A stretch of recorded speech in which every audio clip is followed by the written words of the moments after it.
Eu tô aqui com a Elis Pedrolo, né? Desculpa.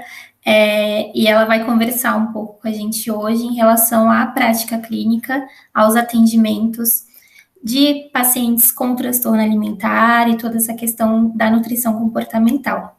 Por favor, Elis, muito obrigada, né, primeiramente, por dispor a estar aqui e participar.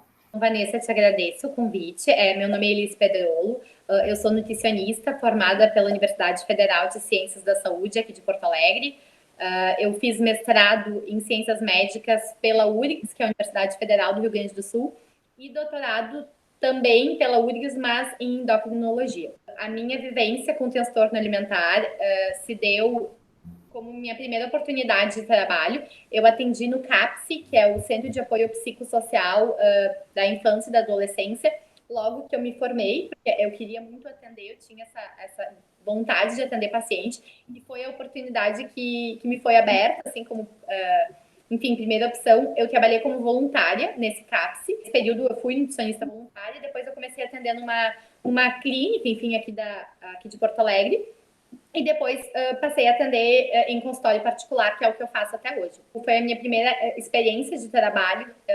Eu digo sempre que eu aprendi bastante, porque foi com os pacientes mais difíceis, né? Que são os pacientes... O CAPS aqui do Hospital de Clínicas de Porto Alegre, que era o que eu trabalhava, ele atendia, na época, anorexia, bulimia e compulsão alimentar na infância e na adolescência. Mas eu também tenho, tá? Para complementar, que acho que é importante comentar, eu curso de imersão do Ambulim também, de transtornos alimentares, né, em São Paulo. Eu fiz esse curso. E eu sempre gostei da área, então também já fiz alguns cursos do Instituto Weiner, aqui de Porto Alegre, que também voltado para nutrição comportamental. E na prática de consultório, tá, a minha dinâmica atual é compulsão alimentar. Eu tenho vários pacientes em atendimento. Em relação à sua conduta, o que você diria que seriam os principais pontos que diferem no atendimento de um paciente com transtorno alimentar, ou se você quiser falar especificamente da compulsão alimentar, de um paciente que não tem, né, nenhuma doença em si diagnosticada? O primeiro ponto, hoje, tá, e a gente já tem alguns dados na literatura sobre isso, desde a pandemia, aumentou o número de episódios de compulsão e efetivamente também de pacientes diagnosticados com compulsão alimentar, né, no âmbito ambulatorial e em consultório. O diagnóstico, prioritariamente, ele deve ser feito por médico psiquiatra, né, inclusive... isso é um ponto que eu sempre falo bem importante. Os pacientes gostam de se intitular como pacientes com compulsão alimentar, quando, na verdade, quando a gente vai investigar, muitas vezes é só um comer exagerado. É um diagnóstico bem subjetivo, né, se a gente for se guiar mesmo pelas normativas, mas o que eu sugiro é, se for em encaminhamento de um psiquiatra, do endocrinologista, eu sugiro sempre, aqui em Porto Alegre eu tenho psiquiatras que eu trabalho, que passe por avaliação de um psiquiatra especializado quando não é o caso de já ter vindo por um psiquiatra que entende do assunto. Então, assim, não é um diagnóstico fácil de fazer, porque um dos critérios é um comer extremamente exagerado, né, compulsivo, em um período muito curto de tempo, que é algo muito abrangente, né? O que é muito? Uhum. É muito relativo, né? É muito para quem, né? E o que é um intervalo curto de tempo, né? Se considera 2 horas, mas talvez o curto possa ser 3 horas, ou possa ser... Então, assim, é um diagnóstico muito subjetivo. Então, realmente, acho que esse ponto é bem importante. No momento que a gente vê realmente que o paciente tem um diagnóstico que fecha para transtorno, evitar condutas mais restritivas, evitar condutas mais impositivas, né? Então, é o que, na verdade, eu trabalho muito dessa forma com todos os pacientes. Mas no caso transtorno, a gente deve adotar uma postura extremamente de acolhimento e não de julgamento. Eu falo que isso a gente deve fazer com qualquer paciente, não importa se é uma gestante, se é um... Tu entende? Mas nesse caso exige um cuidado bem maior, né? Desde a fala. Perfeito, exato. Exige um cuidado ainda maior e redobrado, e também nas palavras que a gente for usar, né? Então, mesmo nesse curso que eu fiz do Ambulinho, eu me lembro de todo um cuidado do tipo, vou dar um exemplo aqui.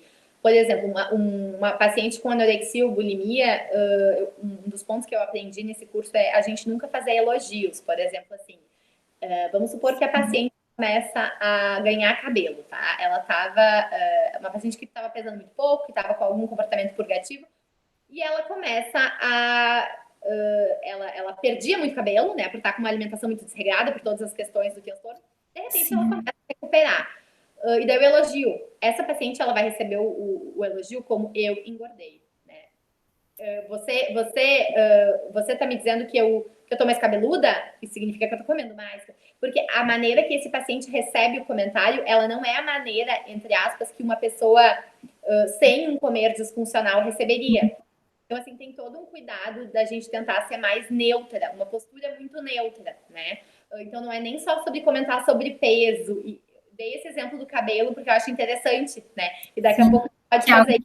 Não é nada óbvio, né? Não é nada óbvio. De repente, tu tá só elogiando porque tu achou que o cabelo da pessoa tá bonito, mas talvez ela vai entender aquela informação de outra forma, né? Sim. Todas essas... Não usar a palavra dieta, não usar a palavra regime, usar outros termos, né? No centro de transtorno, isso já é muito pregado. Eu faço isso com todos os pacientes, né? Eu não uso a palavra dieta nem regime porque eu não combina com a maneira com a qual eu trabalho.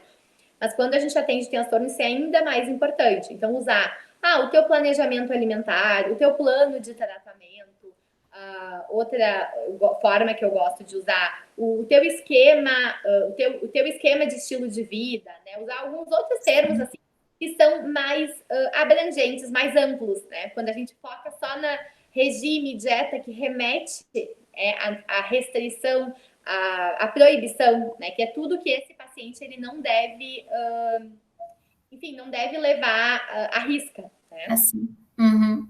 E entrando um pouco nesse ponto do planejamento alimentar, como que costuma ser, né? Imagino, né, que seja algo puramente qualitativo, né? E como trabalhar metas, como que você costuma guiar essa questão? Eu já trabalho de uma forma bem mais, assim, aberta com todos os meus pacientes, né? Mas quando a gente fala em bulimia, anorexia, é um paciente que sofre muito mais ao receber um plano alimentar com X colheres de arroz. Eu nunca uso gramagem, tá? Obviamente, para esse paciente. Mas dá pra gente usar outras estratégias, do tipo um formato de prato que tu desenhe com o paciente. Me mostra como que tu acha que teu prato do almoço deveria ter, quanto de legumes poderia ter, que é uma coisa mais abrangente, mas que passa uma noção de quantidade para esse paciente. Porque são pacientes que muitas vezes têm visões tão distorcidas de quantidade que tu não usar nenhuma ferramenta para guiar. Não tem problema, né? Isso é bonito nos livros, soa bem aos ouvidos, mas na hora de dar algum resultado, pode atrapalhar, tá? Eu gosto de usar esse, que é o método do prato, que se usa até para diabetes, para paciente com diabetes, que é assim.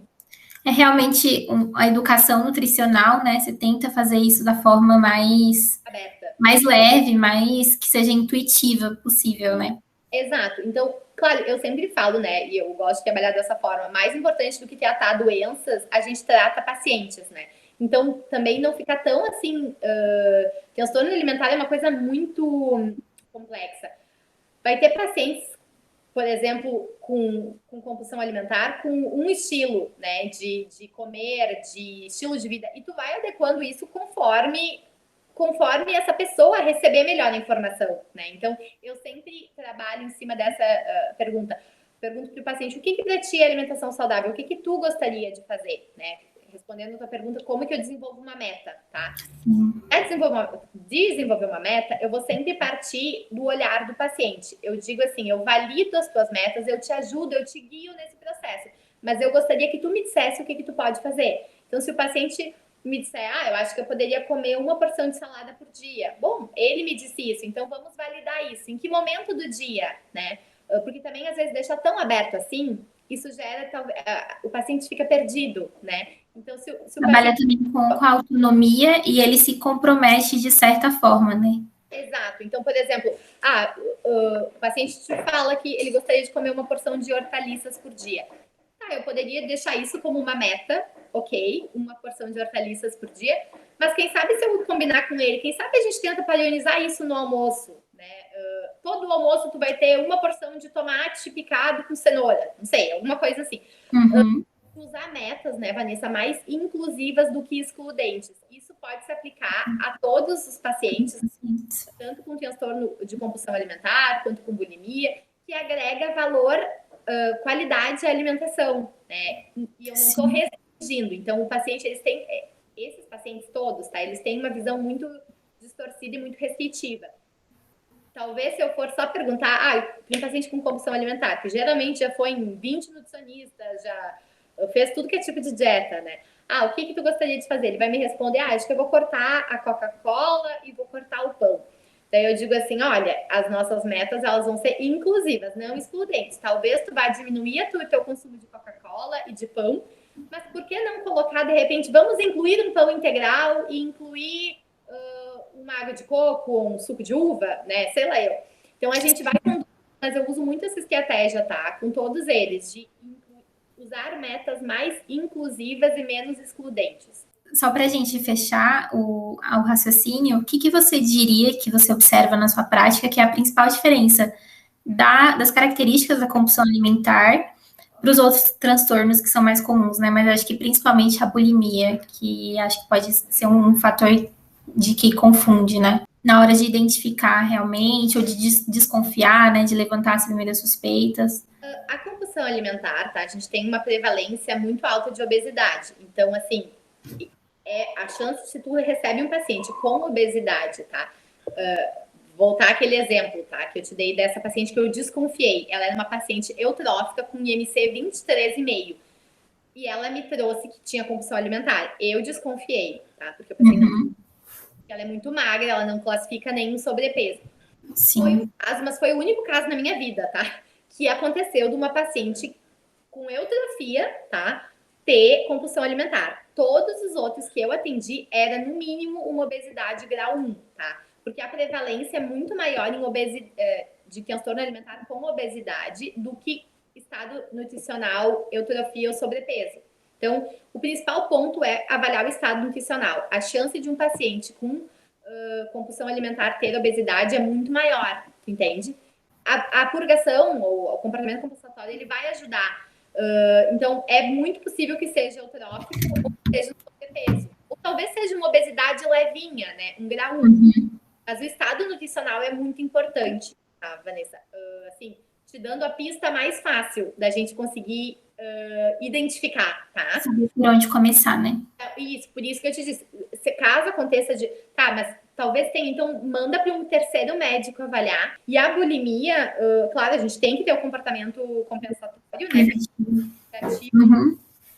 Hoje em dia, socialmente, eu falo que a bulimia, ela tá muito aceita, porque as pessoas acham que é bonito ir muito na academia, né?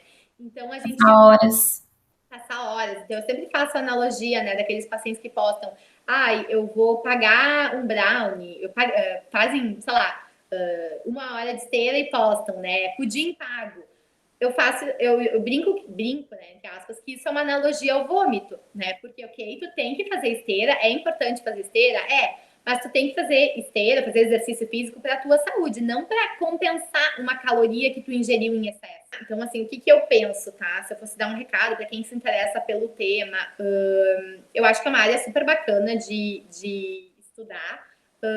Quando eu estava na graduação, eu fiz a mesma entrevista, um trabalho que a gente tinha, eu e 2 colegas escolhemos também a área de transtornos, eu fui entrevistar colegas também da área, mas eu não imaginava que fosse tão desafiador, tá? Então, eu atendo paciente com transtorno, mas atendo outras demandas também. Sim. Eu acho que é um recado importante, é que são pacientes que te consomem mais energia, digamos assim, do que outros, tá? É um paciente que ele vai vir mais seguido no consultório, é um paciente que tu trata com equipe multi. Então, além do tempo de consulta que tu tem com ele, tu vai trocar mensagem com a psiquiatra, tu vai ter uma reunião com a endócrino e com a psiquiatra junto, porque a conduta dos profissionais, ela tem que estar muito casada. Então, assim, é um paciente que tu gasta mais horas com ele, porque ele é um paciente que te gera preocupação. É uma doença psiquiátrica, né? Então, a gente não pode esquecer que o principal é o tratamento psiquiátrico, tá muito alinhado, e a gente não faz milagre. A gente é importante, mas eu digo sempre que numa tríade de tratamentos, o tratamento do psiquiatra é o fundamental, né? Então, a gente tem que estar sabendo que o nosso trabalho ele tem uma limitação, né? É uma doença psiquiátrica que a nutrição faz parte do tratamento, mas ela não é a coisa mais importante. Se o paciente está muito mal de cabeça, tu não vai ter espaço para trabalhar com ele. Só com a sua vivência, você consegue perceber e reconhecer. E, mais uma vez, muito, muito, muito obrigada pela sua disposição. Tenho certeza que vai ser um contato muito rico para as pessoas que vão aqui assistir. E eu admiro muito o seu trabalho, mais uma vez. Agradeço, Vanessa. Fico bem, bem feliz. Eu vejo a gente compartilha de visões parecidas, né? Então, quis também estar tendo essa conversa contigo e espero realmente poder ajudar. E qualquer dúvida, se vocês quiserem me escrever, meu e-mail é elispedrolo@gmail.com. Se tiverem alguma dúvida pontual também que eu possa ajudar, fico à disposição.